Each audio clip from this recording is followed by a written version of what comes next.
so good. I know I ain't perfect and nobody said I had to be. I've been trying to live with all the things that life's been. All right, everybody, welcome back to the waiting room. Who am I here with today? I'm Caleb Watkins. Caleb, thank you for being on the show, man. How long have you been doing stand-up here in Austin?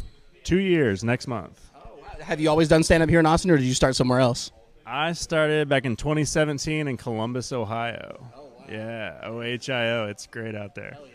How would you say the two scenes differ from each other, like Austin to Columbus? I mean, there's a lot of cool clubs through Ohio that you could go hit, but I can do comedy every night of the week here. So and rising tide floats all boats. Like, I like being around the best speakers in the world. Like, they're really here in Austin, Texas. So that's a lot of it. So you've been here, honestly, a lot longer than some people nowadays. How have you seen like the scene shift, like with all the new comics coming in? Do you think that's like a good thing, or do you think it's a little bit of a bad thing? I would say like you're always going to have turnover in anything. So like comedic turnover is no different. If I were to give advice to all of them, I would say like during that time in your first 10 years, like there's no reason to throw a grenade on stage and kill an audience. Yeah. Just you have the access, like proximity's power. You're going to get to see incredible comics. So if you like sit and take notes and like learn, you'll get better. Like you can put your time in and work every night here. So I would just say like use it as an asset and don't come in and like scare audiences off, because it's going to hurt your ability to work later, because people are going to remember that shit. Definitely. But it's great here. I mean, this is a great scene. Mm-hmm. Like you can work every night. So when you made like the choice to move to Austin, you obviously had some expectations, moving into the scene. Were those expectations met, or did they not hit like quite as much, or did they exceed your expectations? I mean, dude, I transferred here on a job that was a complete bait and switch. Day one, my shit was crazy, so none of it was expectation-wise. But like the scene was what I was expecting in terms of like I can get around some of the best comics in the United States. If you want to see some of the best speakers, they're here, running around, talking into a microphone. So like I knew it was that. I would have never moved to like New York or LA just because like I grew up on a horse farm. I'm like a little kid that likes to be in space, and you can do that here. Like I can live outside of the chaos, and then every night I can get down on 6th Street where it's complete chaos. If you want a dab of it, it's there. For sure. So yeah.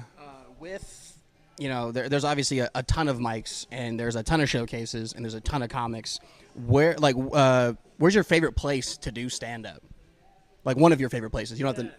I mean, I've had a ton of fun at Cap City. Roscoe's is fun. Like Roscoe's is a blast. It's a nice little room. Like if there's people in there, you can blow it up with laughter. So that's a lot of fun. I've had cool NART bar experiences with 2 levels of people laughing. I know that's a mixed bag, but yeah. I mean, anywhere where I like clean shows, believe it or not. Really? Yeah, I can work clean. And I found like if I book clean shows with clean comics, they've been in it 10 years. So like it also right off the bat, the quality of guys goes up. And I don't have to deal with those new 2-year guys. Hey, shit. No, I feel that. Sometimes you have to engineer around the problem. That was my strategy so far. Was just if I book clean shows, I can go and work around just rock stars. Yeah. And that's been fun. I've been doing that for like apartment complexes and stuff. It's been a blast. It's like it's still they're a blast. Like I've done like speaking for like I've been the only kid I ever met that wanted to be in sales when I grew up. So I've been doing like sales training and stuff for companies for like 16 years. This was just the creative part of talking into a microphone. And yeah, it's the best scene. I mean literally like it embraced me well. I've been so happy to work here with people. Like it's good. And to flip on that, I know it's a little difficult to answer for some comics sometimes. Where's your least favorite place to perform here in Austin? I would say just following somebody that pulled a grenade on stage. Like, well, again, just be smart about, just be humble about the fact that, like, hey, when you're figuring this out, it's a tough thing. Like, statistically, we're all going to fail. It's a crazy thing to be doing. So just give yourself the grace to not, like, suck the energy out of the room. Because, again, people like me are going to be like, oh, yeah, I remember that. That was worth it, wasn't it? For the rest of our lives. That's and it's going to take you 10 more sets before we forget that you were terrible. Mm-hmm. So, yeah. Awesome. Well, I think that's all I have for you today. Thanks for being on the show. I greatly appreciate it. Where can we find you online? On Instagram, it's Caleb from LA. I've got a YouTube channel called The 20 Minute Practice. If you want to do 20-minute workouts with me, I'll do it. So Awesome. Alrighty, everybody, welcome back to the waiting room. Who am I here with today? Russell Morton. Russell, thanks for being on the show, man. Just to kick things off, how long have you been doing stand-up here in Austin? In Austin, 2 months. 2 months. Where did you start doing stand-up? Montana, yeah. Shit. So yeah, you're in the heart of it now. You're getting the fuck out of Montana. I'm on 406, baby. Shout out 406. How do those two scenes compare, like between Montana and here in Austin? There's a lot more black women out here for sure. I think I like it. I'm a fan. I'm a big fan of that. That's fun. Yeah. Sweet. Yes. With so you're part of like a new wave of comedians that are coming into the scene. What are your what's some of your favorite things about the Austin scene in general? Just everything going on. There's just a lot happening. You know, it's a happening scene. There's a lot of mics. There's a lot of opportunity if you're funny. And then you just make it happen. You work hard, and if you're funny, you can go a long ways. So, just getting out here doing that. With all of these mics, with all of these showcases that happen around Austin, where's your least favorite place to go? Yikes. Yeah, it's a great question. Pass? Can I pass? You can. I'll keep it. I can't pass. Dude, I don't know. Shout out. It's a 50-50 because it's one of my favorite spots. But when it's not, it's not. You know what I mean? And it's got to be Nar Bar, dude. Shout out Nar Bar. The boys at Nar. I fuck with Nar heavy. It's great. It's good shit. But when it misses, it misses. You know. I totally understand, and you can say that about a lot of places. Like, because if it misses hard, and if it hits hard. That's okay. You're good. You're fine. You don't got to worry about it. Yeah, fired. I got here 2 months ago. What the fuck? We're putting you on the spot. Who's your least favorite comedian? That's I can answer mine. I'm kidding. No. One more question. I'll have a Okay. Well, so walk me through what like your pre-show ritual is. Say if you have like a big show coming up, like on the weekend, how do you get yourself prepared for that? Usually, so I'll sit down, kind of write out my set. I'll find the most beautiful woman I've ever seen in my life, and I'll out of her, dude. I'll just fuck, and then I get on stage ready to go. And then I'm ready to. No, I don't know. I genuinely, it's just I show up, and then I just say I'm gonna bomb, and then I walk on stage and I do my thing, and that's how I roll. So it's like expect nothing, and then you can just gain everything afterwards. Yes, but also I treat every show like it's the biggest show. I think that's on the real. I think that's a key aspect of doing well is no matter where you are, if it's an open mic or whatever it is, I mean, try your best. Do your fucking best. I mean, this is as a comedian, I think, and I'm fucking 9 months in. I don't know shit. All right, don't listen to me, but also do your best no matter what, and I think you'll go pretty far. So. Okay. Yeah, nice. So who's your least favorite comedian here? No, I'm kidding. It's myself, I gotta say. I got a couple in mind, but I'm not. We're not talking. This is on the low. I mean, I'll let you know off camera. Yeah, no, for sure. So say you're doing an open mic and it's a packed room, right? And you're like, holy shit, I'm really excited to do this room right now. What emotions go through your head when an open micer walks about half of them? How do you gain the audience's trust back? What are you doing to me? I'll be honest. At first, it's like angry. I'm like, you motherfucker. You walked half the audience. But also, I don't know. You just kind of have to fight through that. And like I said, if you're gonna nothing really sucks. Jesus Christ. You heard it here first. What you're saying? Yo, I'm telling you, nothing will ever. Your set can't go worse if you 80, bro. Oh shit! I appreciate your time, Toss man. Thanks for answering truthfully. Awesome. Where can we find you online? Russell Morton Official on Instagram. All right, sweet dude. Appreciate it, man. Fuck yeah. All right, everyone. Welcome back to the waiting room. Who am I here with today? I'm Philip Garcia. Philip, thank you for being on the show, man. How long have you been doing stand-up here in Austin? In Austin, I've been here for almost 5 years. In like 4 months, I think it'll be 5 years down here. Hell yeah. Did you always do stand-up here in Austin? No. I did it in DFW for 3 years before that, and then Houston for about a year before that. Oh, nice. And out of those scenes that you were involved in, how would you say those would differ from Austin? Texas comedy, kind of like the timing of it, as you know, kind of like changed.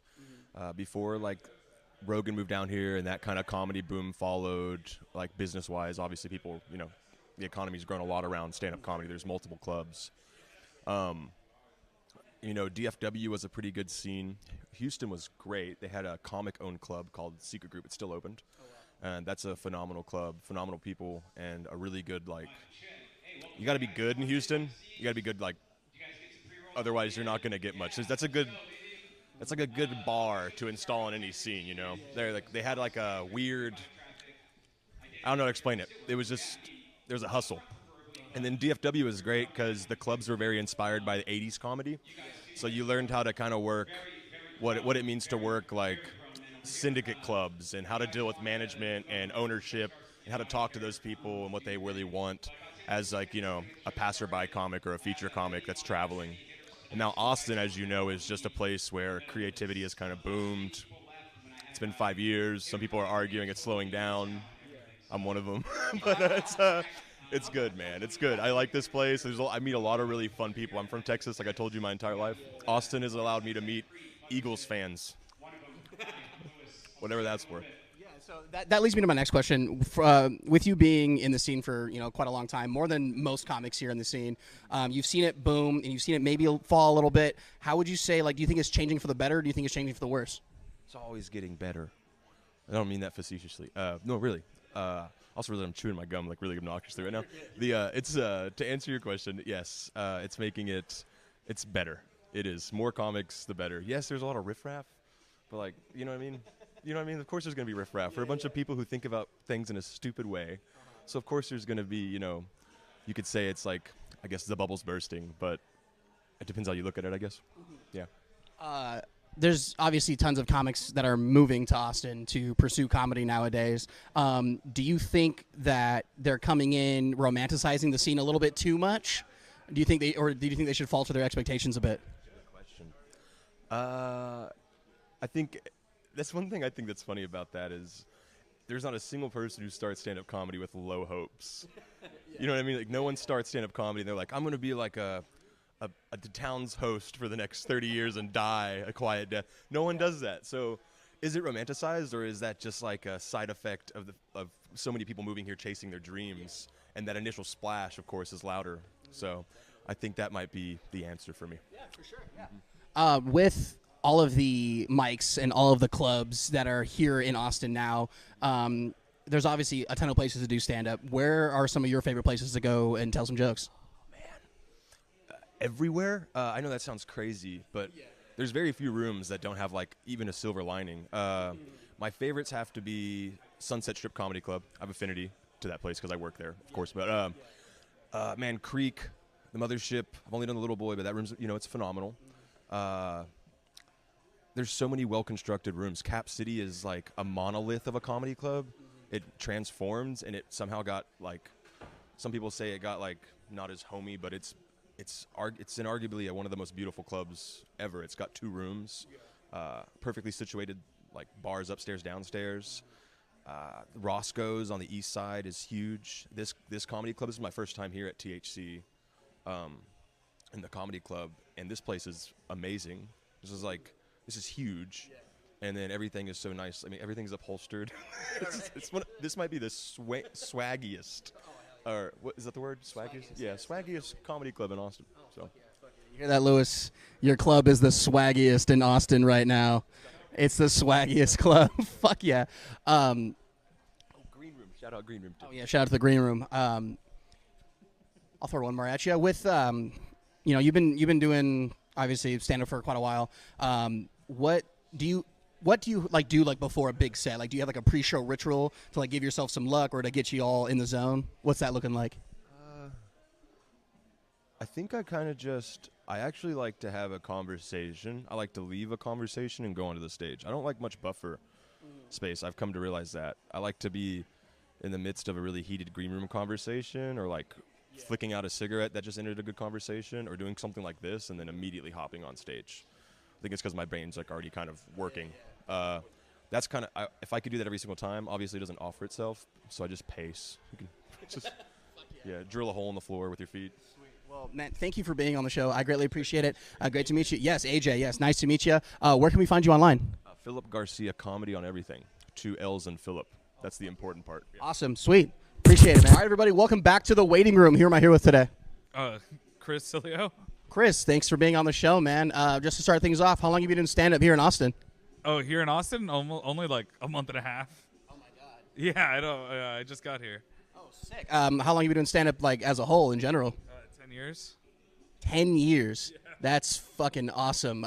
You don't really see a lot of that here in Austin. What has made you stick with comedy for these last 10 years? Oh, I don't have anything else, you know? Yeah. It's the best. Comedy's the most fun. So, like, I literally physically feel worse when I don't do it. So I have to do comedy all the time. Yeah. So being in Austin for this last month, how do you feel like the scene has accepted you within, like, such a short time? Yeah, it's been fun. Like, Austin's been cool. People have been super cool. You guys have a great, like, community. It's you guys got a bunch of shows and everyone supports each other, and it's foreign to me. You know, like, I'm from a city where, like, I mean, we all knew each other, but nobody supported each other. You know? Like, I just became an in-the-room guy now. You know, like, we were in the parking lot smoking weed, guys, and every showrunner had to run out and be like, dude, you're up. You know, like, I'm like, oh, shit. You know, like.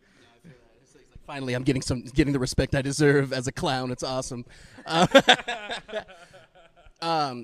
So, like, do you have any, like, obviously, like, you know, you're doing shows here in Austin. You've done shows in the past. You've been doing it for a long time. What is like a pre-show ritual that you do to kind of get you, like, focused and ready to go? Just drinking a little bit and smoking, I guess. I'm a comedian, man. Yeah, I've never not gotten stoned in a few beers, probably. Yeah. It's funny. Like, I feel like I'm on the opposite side of the spectrum. I have to be stone cold sober. I can't be like remotely fucked up. So I feel like that's a skill if you're going up there super stoned. I feel like that's awesome. It can be. It can definitely backfire. It's happened a few times, but as long as you don't have it backfire, you're good. You know, like, yeah. With all of the venues and all of the mics and, frankly, all of the comedians in Austin, where do you say, like, your favorite places to perform here in the city? I really like the Creek as a venue. You know, like, that's super cool. I've done the mic there a couple times. It's got a great stage and stuff, and it like really feels like everyone goes and hangs out there and stuff. Yeah. But I like it all, dude. Do you guys have actual comedy venues? In Miami, we have all bars with TVs on. So I'm like, this is sick. You're like, people are listening. Like, this is crazy. They care. They actually care. Holy shit. Yeah, I'm like, why are the Heat not playing right now? You know, like, yeah. So you've been in the game for a long time. What advice would you give a brand new comic who's deciding to move to Austin for the first time? Just get up a bunch, you know, as often as you can. If you're not doing, like, especially here in Austin where you can do a bunch, you know, if you're not doing a bunch of mics a week, you're not doing it right, I guess. That's the only thing. That's the only advice anyone should ever give anybody, is just do it a lot. Yeah, do it a lot, because, like, that's the only way you learn, you know. It's like not a thing that it can be advised even, really, you know. You just got to learn by falling and bombing and all the time. So you haven't been here long, and just for the opposite side of that spectrum, where's been your least favorite place to perform so far?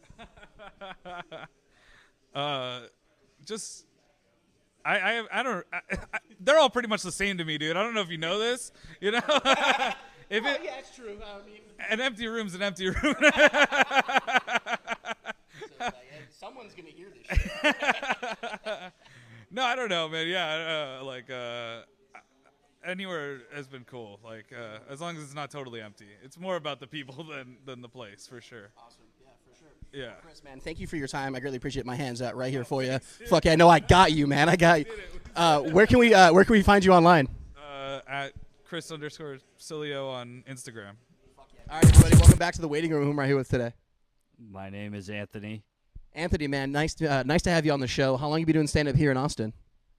Here in Austin, about 3 to 4 years, something like that. Okay. And then did you start here in Austin, or did you start in another state? I started in Colorado Springs over there, about 1 to 2 years, something like that. Okay, awesome. It takes a lot of comics a while to find their voice. How did you say you found yours? Oh, it's probably like in 3 years or something like that. Mamma mia! With Austin being a new hub for comedy, a ton of comics are now moving to the scene. Do you think that's a good thing or a bad thing? You can do any, just do good comedy, Mamma mia! Papa Pia. With there's obviously a lot of mics that happen in Austin. How many do you say you do like daily? Thousands and thousands. How does one achieve a feat like that, 1,000 mics a day? You just gotta be fast, Mamma mia! How? Oh my God. So with the last name Pepperoni, does that get you into any legal trouble with local pizza chains? I stay in the black market, Mamma mia. Why specifically the black market? Because it's underground, like the Underground Railroad. Shout out to Harriet, someone we love. The waiting room loves her. Is that how you complete all of your deliveries, via Underground Railroad? Mamma mia! Papa Pia, Tony, thank you so much for being on the show. I greatly appreciate it. Where can we find you online? Tony Pepperoni Comedy. Thank you guys so much. Goddamn, put this shit ever in. Yeah. Then again, I know the beauty's in the struggling. Only reason that I'm bugging.